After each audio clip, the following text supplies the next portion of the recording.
Liv McKenzie, nice to talk to you today. You had a busy day. Yeah, just had work and that was it. Yeah, no, fair enough. So we're here to talk about Crybaby, which is your show in this year's comedy festival, hmm and I just, reading a little bit about it. So it's kind of autobiographical in a way. Just explore the Yeah. themes and stuff for me. Okay, yeah, so it's called Crybaby because I'm a big crybaby, so it felt appropriate. I'm nominated for the Billy T Award this year. Um, and to get nominated, you have to apply to be nominated. So that's how they end up picking the kind of short list of like five acts. And you have to do a pitch and then like a showcase where you just do your stand up or your, comedy that night. And in my pitch, I cried a lot. So that's kind of the the inspiration behind the name. And I explain that in the show. I tell that story. So yeah, it's kind of autobiographical and lots of just stories about done stuff I've done and times I've cried. So clearly, you were convincing to get the nomination. Yeah, yeah. So I won't ask you. I'll say it, but I won't ask you whether it was real crying or fake crying. We'll just Oh no.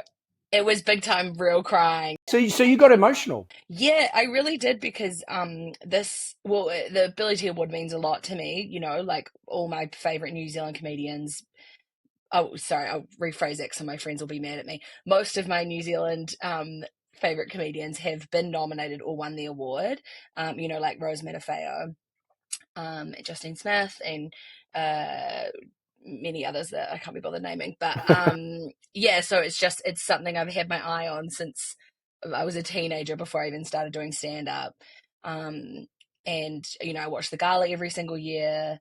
I like would watch 7 Days every Friday, and like would always keep an eye on who was Billy T nominated every year. So it's crazy to actually be nominated for it. So you really live and breathe comedy, yeah? Yeah, no, I'm a big nerd. I'm a big comedy nerd.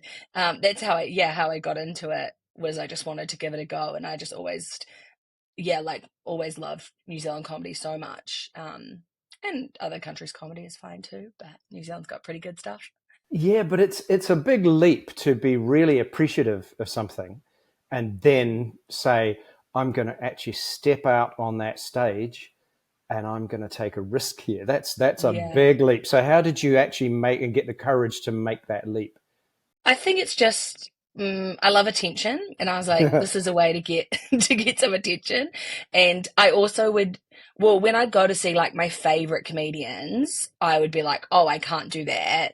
But then when I'd go to like a shitty open mic night and see people bomb for 5 minutes, I was like, oh, I could do that. Like I You could can at you least can get bomb. one laugh. Anyone can Yeah, bomb. I can bomb. So, and that's kind of where you just have to start out. Like I always say it's like, if you started to learn the violin, you just practice in your room and be terrible in your room for 10 years. And And then annoy eventually, everybody while you're doing yeah, it. Yeah. yeah. And then, but with stand up, you just have to be like real terrible publicly. Um, and then eventually, hopefully you'll be good. Maybe it's never a given, but yeah. Um, So what was it like that first time when you had an official opening night or an opening mic yeah. night or whatever? What was that like for you? I honestly just like blacked out from nervousness, I think. I lived in New York for a while, and so my very first one was in New York in a basement, and I had to pay to perform. Wow. And two of my like best friends were in the front row, and they were like too supportive of an audience. Like everything I said, they were like, "Ooh, oh," and like really loudly, performatively laughing, which I appreciated. But it was, yeah, just it went like relatively well. So I did and I feel like a lot of people's first time goes really well because friends or family come to support you. And so you're like, wow, I'm actually probably incredible at this. Like I'm probably the best anyone's ever been at this. And then you do your second open mic and then you just eat shit big time. Like you just bomb so hard. But if you get like one laugh from like, then you're like, I gotcha. And you're like, I can do that again. And so that's how you kind of get hooked into it. Yeah.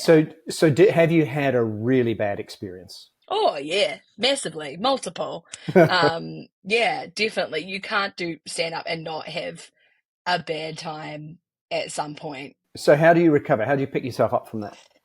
I would say most of them at this point, I kind of like, and a lot of bad comedians say this, but I'm just like, you know what? That audience wasn't for me, and I wasn't for them, and that's fine. Because sometimes, especially because I tell kind of dirty jokes, Hmm. and I think as a like younger woman, some maybe older, more conservative audiences don't appreciate that, and that's fine.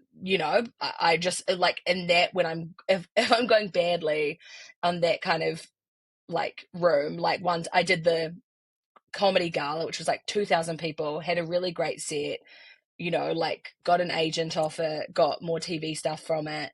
And then, like, a month, and obviously ego through the roof. A month later, I'm doing the exact same set in a room um, full of, yeah, kind of old, rich white people. And my jokes that got like applause breaks on the gala, silence, dead silence. And then just, I have a dirty joke about the Grinch, walking like the Grinch. And I said that joke that got applause back on the gala in this room, dead silence, and one woman just goes, wow. And then I laughed at that, like because and they laughed at me laughing, and that was my biggest laugh. And that's in that kind of time frame, you're like, I'm just gonna do my 10 minutes I've been booked for, I'm gonna get off the stage and I'm gonna go to McDonald's and go home. I'm gonna have a little McFlurry and I'm gonna get over this. What process do you go through when you're creating a show and you want to you've got to get new material? Yeah. So what do you do to get to that stage? Honestly, most of my process is just going, shit, I need to write. And then I wake up the next day and I go, shit, I didn't write. I need to write today. Don't do that. So it's about, I would say, 6 months of that. And then eventually I have like a warm up show booked in, like a work in progress. And then I'm like, okay, I really need to get my shit together, put some thoughts down. And then, yeah, because I'm a real like verbal processor. So I have friends who are like amazing at just sitting down and just writing, and I've got ADHD, so I kind of don't historically haven't had the attention span for that. But now I have Ritalin, so that helps. But I yeah, and I kind of had to teach myself to just get through that initial like 10 minutes of sitting down to write. And the first 10 minutes, you're like, this sucks. I'm actually not funny. I've never written a joke in my life. I've never even heard a joke when no one if I saw one. And then you just have to push through that, and then you'll start having some good ideas, and then it'll go. But yeah, usually I just write down a thought into a Google Doc like right before I'm about to go to sleep. And then I'll just look at that when I'm at an open mic and be like, okay, I should try that thought and see where that takes me. And that's, yeah, how I kind of come up. I do what I call like chaos sets, where I have like my material that's good and I know it's good and I've done it for a while. And then I have a chaos set where I just basically go onto stage and say any single thing that crosses my mind, like anything I've been kind of thinking about recently. And sometimes those things, they go really well. And then sometimes the audience is like, no. And I'm like, yeah, fair enough. This is not cooked. Like, this is not good stuff. Yeah, so that's kind of my process in a roundabout kind of way. Crybaby is a great title, but are you being hard on yourself? No, So no, you think you because you say you're an oversharer. I know that you said yeah, that, but there's nothing wrong with being emotional, though.